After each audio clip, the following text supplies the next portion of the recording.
Bienvenue dans cette vidéo d'actualité où nous plongerons dans la décision de la Banque de France de mettre fin à l'envoi des chéquiers par la poste. Découvrons ensemble les raisons qui ont conduit à cette initiative et les implications pour les utilisateurs bancaires en France. Alors que les chèques sont de moins en moins utilisés par les Français, les fraudes restent importantes. Et elles concernent le plus souvent des chéquiers volés dans la boîte aux lettres de leurs destinataires. Alors que les chèques sont de moins en moins utilisés par les Français, les fraudes restent importantes. Et elles concernent le plus souvent des chéquiers volés dans la boîte aux lettres de leurs destinataires. Publicité. En finir avec les chéquiers déposés dans la boîte aux lettres, tel est le souhait de la Banque de France. Elle demande donc aux établissements bancaires de s'organiser pour que leurs clients puissent les récupérer gratuitement en agence. Cette demande repose sur un constat simple, ce n'est plus dans les sacs à main ou à l'occasion d'un cambriolage que les chéquiers sont volés, mais lors de leur transfert de la banque au titulaire du compte. Le plus souvent dans sa boîte aux lettres. Or il se trouve que les fraudes aux chèques sont loin d'être négligeables. En 2021, le préjudice total atteignait, selon la Banque de France, 395 millions d'euros pour un montant moyen de 1 813 euros. Certains pensent sans doute que la solution serait de supprimer tout simplement les chèques. L'idée ne serait pas pour déplaire aux banques. Si cela ne tenait qu'à elles, il y a longtemps que leurs clients auraient uniquement le droit de commander des chèques certifiés, payants, pour régler des paiements exceptionnels. Alors que les chèques sont de moins en moins utilisés par les Français, les fraudes restent importantes.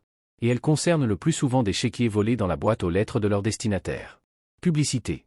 En finir avec les chéquiers déposés dans la boîte aux lettres, tel est le souhait de la Banque de France.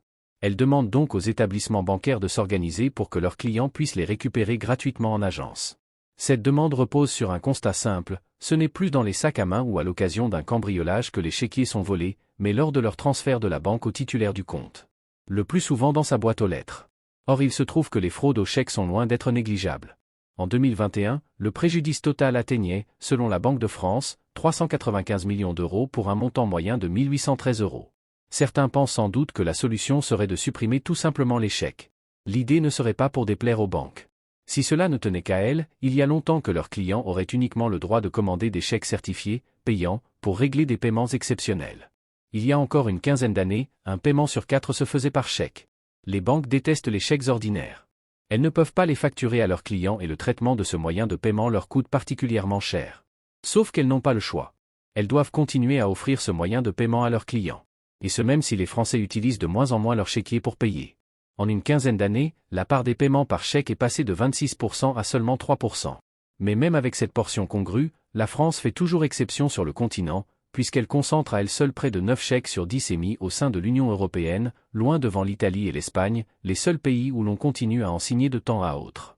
Si on ne peut pas se passer de son chéquier, c'est notamment parce qu'il y a certains paiements pour lesquels les chèques continuent à s'imposer.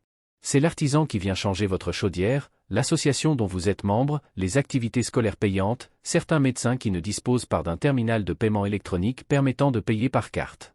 Sans compter les chèques qu'on peut faire à ses enfants ou ses petits-enfants pour célébrer un événement. De plus, avec un chèque, il n'y a aucun plafond de montant. À condition bien sûr d'avoir assez d'argent sur son compte. C'est d'ailleurs ce qui explique pourquoi le montant moyen des chèques émis en France est particulièrement élevé, 536 euros. C'est largement au-dessus des autres moyens de paiement que nous utilisons couramment.